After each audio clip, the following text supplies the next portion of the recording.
Hello বন্ধুরা, কেমন আছেন? আশা করি প্রত্যেকেই খুব ভালো আছেন আর আমিও খুব ভালো আছি।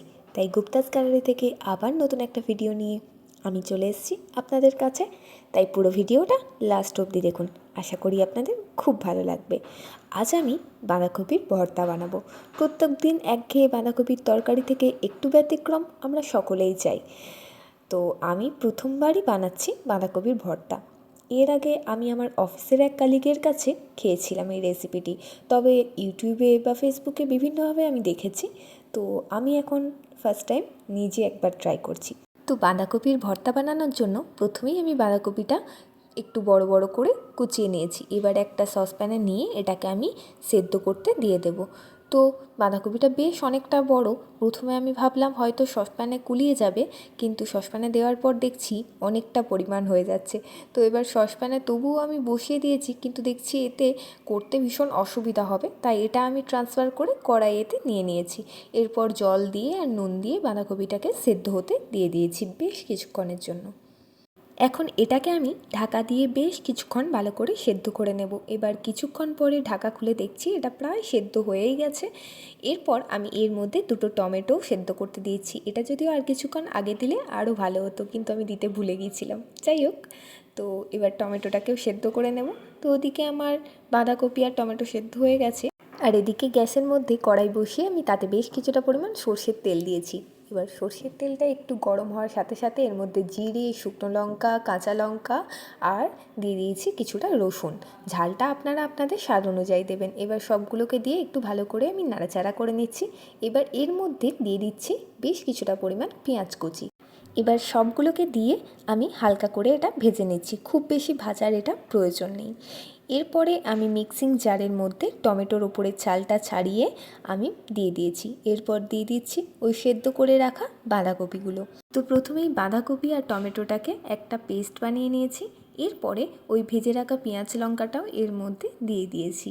এরপর এটাকেও আর একবার আমি মিক্সিং জারে ঘুরিয়ে নেব। তো সমস্ত কিছু দিয়ে বাঁধাকপিটার একটা সুন্দর পেস্ট বানিয়ে নিয়েছি। এরপরে কড়াইয়ের মধ্যে আমি আবারও বেশ কিছুটা পরিমাণ সর্ষের তেল দিলাম। এবার এর মধ্যে দেব কিছুটা কালো জিরে। তো কালো জিরেটা দেওয়ার পর হালকা করে ভেজে নেওয়ার সাথে সাথে এর মধ্যে দিয়ে দেব কিছুটা কুচিয়ে রাখা পেঁয়াজ।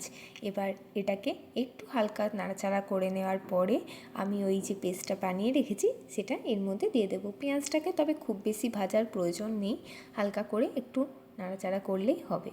তো এর মধ্যে এবার আমি একটা কাঁচা লঙ্কাও দিয়ে দিয়েছি, যাতে এই ভর্তাতে ঝালটা ভালো হয়। এই ভর্তাতে ঝাল কিন্তু খুব ভালো লাগে। যে কোনো ভর্তাই আপনারা ট্রাই করে দেখবেন, কিন্তু সেই ভর্তার ঝাল না হলে কিন্তু খেতে খুব একটা ভালো হয় না। আমার ব্যক্তিগত মতামত, এবার আপনাদের হয়তো নাও লাগতে পারে।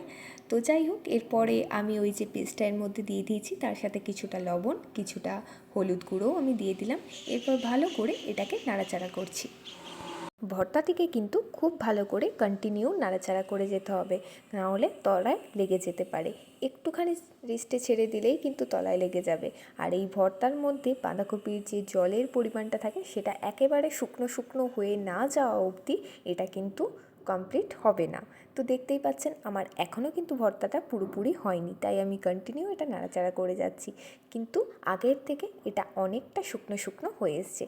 তবে এই মুহূর্তে আপনারা চাইলে এর মধ্যে ধনেপাতাও অ্যাড করতে পারেন, বেশ সুন্দর একটা ফ্লেভার আসে।